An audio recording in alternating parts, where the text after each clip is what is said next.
Safari ya kesi ya Tundu Antipas Lissu na tafsiri yake kwa demokrasia nchini. Siasa sio kosa wala utumwa. Upinzani ni jicho la pili la taifa, taa inayowasha ukweli na kuibua changamoto ili watawala wazifanyie kazi. Hata hivyo, mambo yamekuwa tofauti kwa mwenyekiti wa Chama cha Demokrasia na Maendeleo Chadema, Tundu Antipas Lissu, ambaye hadi leo yuko gerezani tangu Aprili 9 mwaka 2025. Leo ni siku ya 365, mwaka mzima umepita kama mshale.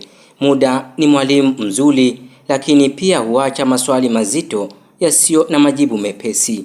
Hadi sasa mwenendo wa kesi yake umeendelea kuwa kitendawili kisicho na mtego, fumbo linaloendelea kuwachanganya watu wengi. Kukamatwa kwa mwenyekiti wa Chama cha Demokrasia na Maendeleo Chadema, Tundu Antipas Lissu, Aprili 9 mwaka 2025 kulizua mjadala mpana ndani na nje ya Tanzania, huku wengi wakilitazama tukio hilo kama kipimo halisi cha hali ya demokrasia nchini Tanzania.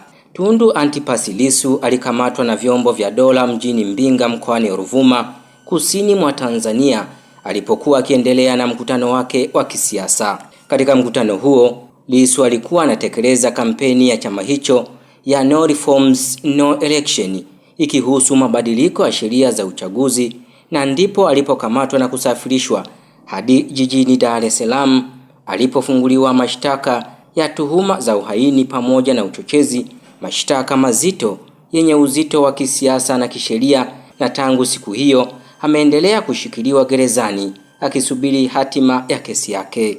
Katika kipindi cha mwaka mmoja, kesi yake imekuwa ikitajwa mara kwa mara mahakamani, huku baadhi ya wadau wakieleza wasiwasi juu ya ucheleweshwaji wa haki, hali inayozua maswali magumu kuhusu mizani ya haki na sheria. Wafuasi wa Chadema na makundi ya wanaharakati mbalimbali duniani wameendelea kusisitiza kuwa kesi hiyo ina sura ya kisiasa, wakidai kuwa hatua dhidi ya Lissu inalenga kudhoofisha upinzani na kuzima sauti mbadala katika ulingo wa siasa za Tanzania. Kwa upande mwingine, serikali ya Tanzania imeendelea kusisitiza kuwa vyombo vya sheria vinafanya kazi kwa mujibu wa katiba na sheria za nchi, ikisisitiza kuwa hakuna aliye juu ya sheria bila kujali hali au nafasi yake ya kisiasa aliyonayo. Leo ni Aprili 9 mwaka 2026, katika kuadhimisha siku 365 tangu kukamatwa kwa mwenyekiti wa chama hicho. Chadema wameandaa mijadala ya wazi na mikutano ya kisiasa kujadili mustakabali wa kiongozi huyo pamoja na hatima ya siasa za upinzani nchini Tanzania. Mijadala hiyo imevutia wadau mbalimbali, wasomi, wanaharakati, wanasiasa, wakijadili kwa kina nafasi ya haki, uhuru wa kujieleza na mwelekeo wa demokrasia nchini. Nje ya mipaka ya nchi, baadhi ya wadau wa kimataifa na mashirika ya haki za binadamu wameendelea kufuatilia kwa karibu kesi hiyo, wakitoa wito wa kuzingatiwa kwa haki, uwazi na usawa katika mchakato mzima wa kesi hiyo. Katika ukanda wa Afrika Mashariki, sauti zimeanza kusikika zikihimiza mshikamano wa kikanda katika kulinda na kuimarisha misingi ya demokrasia, utawala wa sheria na haki za kisiasa. Baada ya mwaka mmoja gerezani, kesi ya Lissu imeendelea kuwa alama ya mjadala mpana zaidi, sio tu kuhusu hatima yake binafsi, bali pia mwelekeo wa demokrasia, siasa za upinzani na utawala wa sheria nchini Tanzania.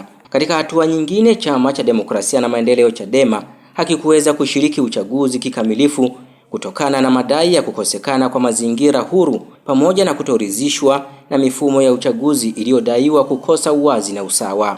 Chadema walilalamikia vikwazo vya siasa, ikiwemo kuzuiliwa kwa mikutano ya hadhara, kukamatwa kwa baadhi ya viongozi wa chama hicho pamoja na kile walichokiita kubanwa kwa uhuru wa kujieleza na vyombo vya habari.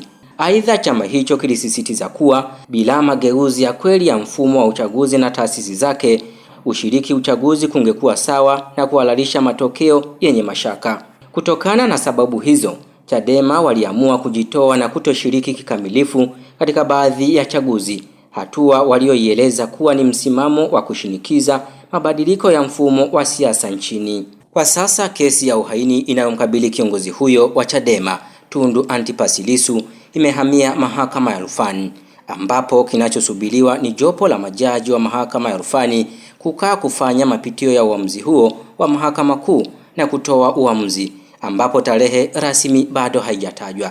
Nini maoni yako, mtazamaji na msikilizaji wa The Royal Media, kuhusu hali ya demokrasia nchini pamoja na mwenendo wa kesi ya mwenyekiti wa Chama cha Demokrasia na Maendeleo Chadema ndugu Tundu Antipas Lissu?